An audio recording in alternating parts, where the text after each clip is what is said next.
आइए दोस्तों, हम शुरू करते हैं गति के दूसरे भाग में। जहां हम गति के पहले भाग में हम जो जान चुके हैं उसके आगे हम देखते हैं।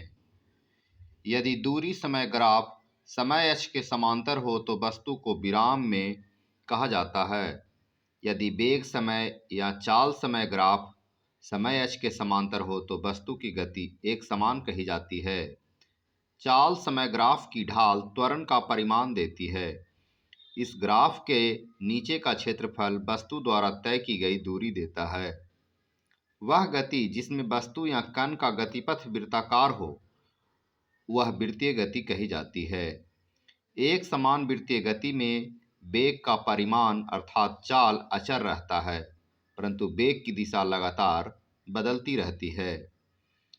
जब कोई वस्तु या कण एक वृत्त पर चलता है तो समय के साथ वृत्त के केंद्र से वस्तु का कण को मिलाने वाली त्रिज्या के घूमने के कोण के परिवर्तन की दर को कोणीय वेग कहते हैं। अर्थात कोणीय वेग इक्वल टू ध्रुवांतर के घूमने का कोण बटा व्यतीत समय।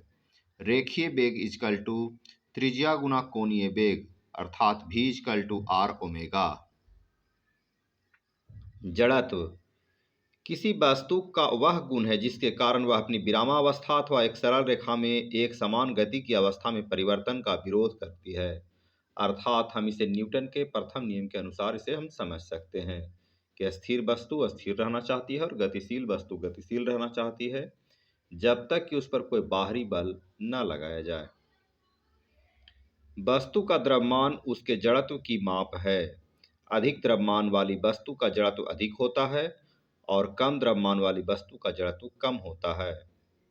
बल वह भौतिक राशि है जो किसी वस्तु पर लगकर उसकी विराम की अवस्था अथवा सरल रेखा में एक समान की गति की अवस्था में परिवर्तन लाता है या परिवर्तन करने की चेष्टा करता है।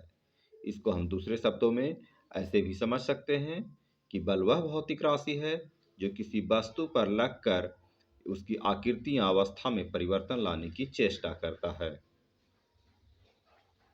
बल वस्तु में त्वरण या विरूपण डिफॉर्मेशन उत्पन्न कर सकता है।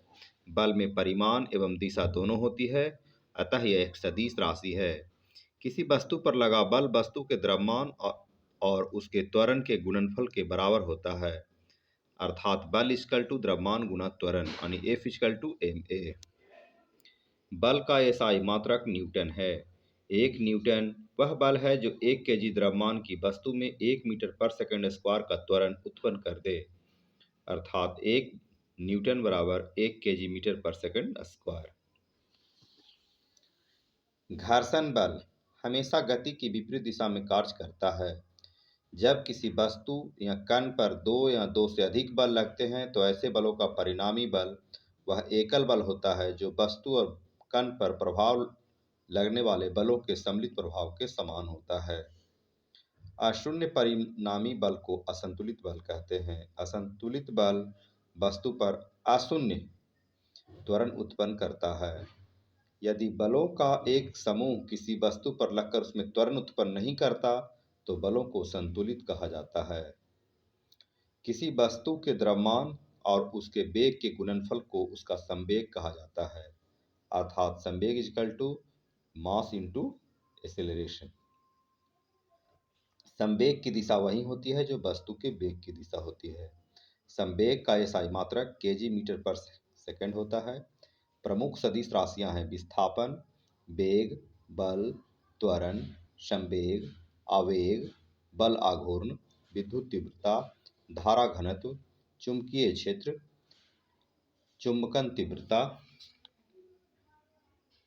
प्रेरण, विद्युत ध्रुव आघूर्ण, कोणीय वेग, कोणीय त्वरण, कोणीय संवेग एवं भार आदि।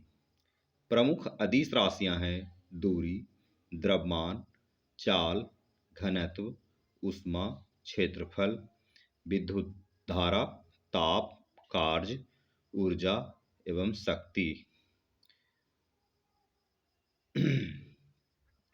4 तथा 6 मात्रक का सदिश में योग का मान हो सकता है 2 से 10 तक कुछ भी।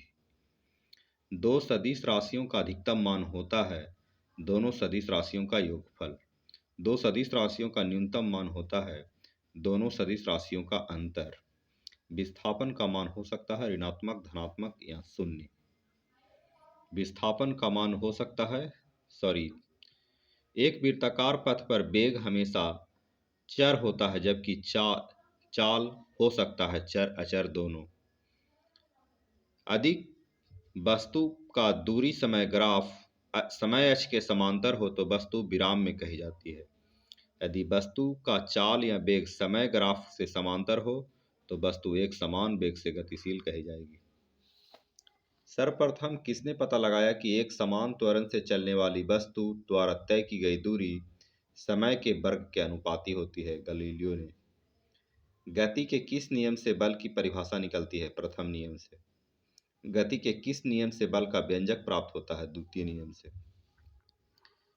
विराम जड़त्व के उदाहरण। रुकी हुई गाड़ी के अकस्मात चलने से यात्री पीछे की ओर झुक जाता है। डंडे से प्रहार करने पर कोट की धूल झड़ जाती है। जल से भरे ग्लास के नीचे दबे कागज को शीघ्रता से ग्लास के नीचे से सरकाने पर जल को छिलकाए बिना ही खींचा जा सकता है। गति जड़त्व के कारण। चलती हुई बस या ट्रेन से जब यात्री बाहर उतरता है तो गाड़ी की दिशा में गिर जाता है या झुक जाता है। रॉकेट किस सिद्धांत पर कार्य करता है?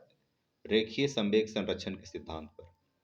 भौतिक संतुलन किस सिद्धांत पर कार्य करता है? संवेग संरक्षण के सिद्धांत। समरूप वेग से गतिशील खुली गाड़ी में बैठा एक आदमी गेंद ऊपर की ओर फेंकता है तो गेंद गिरेगी पुनः आदमी के हाथ में। भौतिक तुला द्वारा मापन किया जाता है द्रव्यमान का। कमानीदार तुला द्वारा मापन किया जाता है भार का। भौतिक संतुलन कार्य करता है समांतर बल के नियम पर। भौतिक तथा रासायनिक तुला दो पल्ला किस सिद्धांत पर कार्य करता है? उत्तोलक पर। अभिकेंद्र बल के उदाहरण है पृथ्वी का सूर्य के चारों ओर घूमना तथा इलेक्ट्रॉन का नाभिक के चारों ओर घूमना। सेंट्रीफ्यूगल फोर्स के उदाहरण है वॉशिंग मशीन तथा दूध से मक्खन निकालने की मशीन। जब एक चलती हुई वस्तु की गति दुगनी कर दी जाती है तो उसका संवेग दुगना हो जाता है, चूंकि F=a में होता है। अभिकेंद्र बल कार्य करता है बाहर से केंद्र की ओर। अपकेंद्र बल कार्य करता है केंद्र से बाहर की ओर।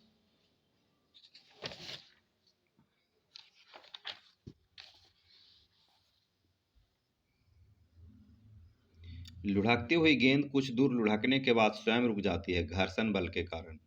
अधिभार W, आयाम B, तो यांत्रिक लाभ ma बराबर होगा WP के। असमान वेग और एक समान त्वरण के साथ चल रहे पिंड का वेग समय वेग ग्राफ होता है रैखिक।